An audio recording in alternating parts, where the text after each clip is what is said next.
नमस्कार, मैं कविता भारती। आप देख रहे हैं खबरें न्यूज़ 24। आइए देखते हैं इस वक्त की खबर। वाराणसी में भारतीय राष्ट्रीय कांग्रेस के प्रदेश अध्यक्ष और वाराणसी में इंडिया अलायंस के प्रत्याशी के रूप में अजय राय ने आज अपने चुनावी कार्यालय में पत्रकार वार्ता के माध्यम से कहा कि वाराणसी की जनता अब झूठे बहकावे से ऊब चुकी है और अब निर्णायक कदम उठाने जा रही है। काशी की जनता का मूड भाप कर ही नरेंद्र मोदी को दो बार एक हफ्ते में के अंतराल में काशी में रात गुजारनी पड़ी। उन्होंने मातृ सम्मेलन के माध्यम से काशी की महिलाओं के साथ संवाद किया, जबकि काशी की महिलाएं सारी वास्तविकता जानती हैं। बीएचयू में रेप कांड के आरोपितों पर अभी तक कार्रवाई नहीं हो पाई है, उसके बारे में यह लोग चुप रहते हैं। इस मौके पर उन्होंने बताया कि आगामी 25 मई को वाराणसी में कांग्रेस के वरिष्ठ नेता प्रियंका गांधी और समाजवादी पार्टी के वरिष्ठ नेता डिम्पल यादव की संयुक्त जनसभा प्रस्तावित है, जिसमें इंडिया गठबंधन अपनी ताकत दिखाएगी। पत्रकार वार्ता में समाजवादी पार्टी और कांग्रेस के महिला मोर्चा के पदाधिकारी भी उपस्थित रहे। अपनी धर्मपत्नी का सम्मान नहीं कर पाए जसोदा बेन का, और महिलाओं के सम्मान की बात करते हैं। जो व्यक्ति अपने जिसको मंगलसूत्र पहना के लाए उसको अपने साथ नहीं रख पाए, उनसे बड़ा महिला विरोधी कौन हो सकता है। सबसे बड़े महिला विरोधी हैं वो। देश में ऐसा प्रधानमंत्री नहीं कोई हुआ जो अपनी पत्नी को अपने साथ न रखा। पहले ये नरेंद्र दामोदर दास मोदी। दूसरा, अपने संसदीय क्षेत्र में जिन बच्चियों के साथ रेप हुआ, बीएचयू टीआईटी की बिटिया के साथ, तीनों भाजपा के नेता थे, उस पर एक बार भी अफसोस नहीं जाहिर किया मोदी जी ने। एक ट्वीट, पूरे ट्विटर चेक कर लीजिएगा पीएमओ का चाहे मोदी जी का, एक ट्वीट भी उस पर नहीं हुआ मोदी जी के द्वारा। ये गलत हुआ, अफसोस हुआ किया उसने। और जब एक बार वो बच्चियाँ सड़क पर बैठी थी 2017 में रेप वाले इश्यूज पे, उसमें मोदी जी बनारस में थे, उन बच्चियों से न मिलकर रास्ता घुमाकर, गाड़ी घुमाकर भाग गए, बच्चियों से नहीं मिले, सीधे सीधे बच्चियों का अपमान किया।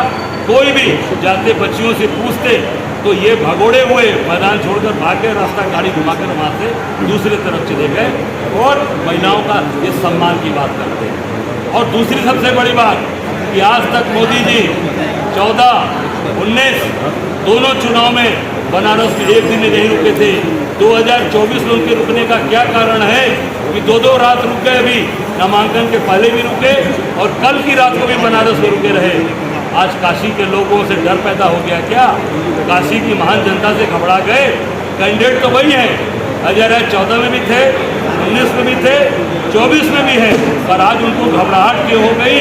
क्योंकि काशी की जनता जाग चुकी है, जाग गई है, अपने हक और अधिकार पर वोट करने जा रही है। अध्यक्ष जी, बीजेपी के एक नेता है संदीप पात्रा, उन्होंने कहा कि भगवान जगन्नाथ जो है वो मोदी जी के भक्त हैं, आप उसको देखिए, मैंने पहले भी कहा कि देखिए ये छद्मवेशी लोग हैं।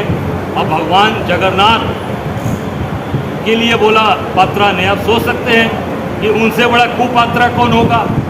उनसे बड़ा कुपात्रा कौन होगा जो भगवान के लिए ऐसा बोलेगा?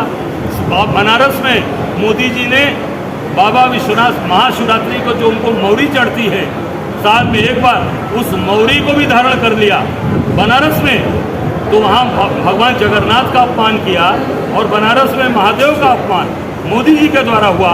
मैं समझता हूँ कि ये पूरे देश की जनता कभी माफ नहीं करेगी भारतीय जनता पार्टी, क्योंकि छद्मवेशी है, दिखावटी हिंदू हैं और केवल उसमें अपनी रोजी रोटी चलाते हैं। एक रोड शो होने वाला है 25 तारीख को, डिम्पल जी और निश्चित तौर से रोड शो नहीं, सभा की बात चल रही है, जिसमें प्रियंका जी और हमारी समाजवादी पार्टी के वरिष्ठ नेता डिम्पल यादव जी रहेंगे। और निश्चित तौर से विशेष रूप से वो महिला की बात करेंगे जो महिलाओं का जिन्होंने सम्मान किया, खुद महिला हैं, जिनको पार्टी के लिए हमारे नेता हैं, हमारी बहन है और परिवार पार्टी को आगे बढ़ा रहे हैं। लाठी और रायबरेली का रिजल्ट डंके की चोट पर लाखों वोट से जीते। 22 तारीख को राहुल गांधी के आने की संभावना बन रही है। बिल्कुल, काशी में अभी तक तो काशी की जनता ने मोदी जी 2 बार आ गए, काशी की जनता के दबाव में 2 बार रात रुक गए।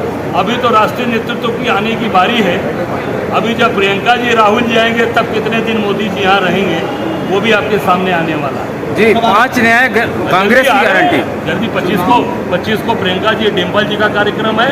हमको मुझे लगता है 28-29 में हमारे राहुल जी और हमारे अखिलेश जी का भी कार्यक्रम है। जी, 5 न्याय कांग्रेस की गारंटी में हिस्सेदारी न्याय में आपने एक शब्द लिखा हो, वन अधिकार कानून वालों पट्टों का 1 साल में फैसला, क्या है ये, इसका जरा प्रकाश डालिए। निश्चित तौर से देखिए, जिसमें वहाँ पर हमारे जो आदिवासी भाई हैं जिनको उसमें प्रताड़ित किया जाता है, परेशान किया जाता है, उनको तत्काल न्याय मिले, उस पर भी ये चीज़ें हम लोगों ने विचार किया। ठीक, धन्यवाद।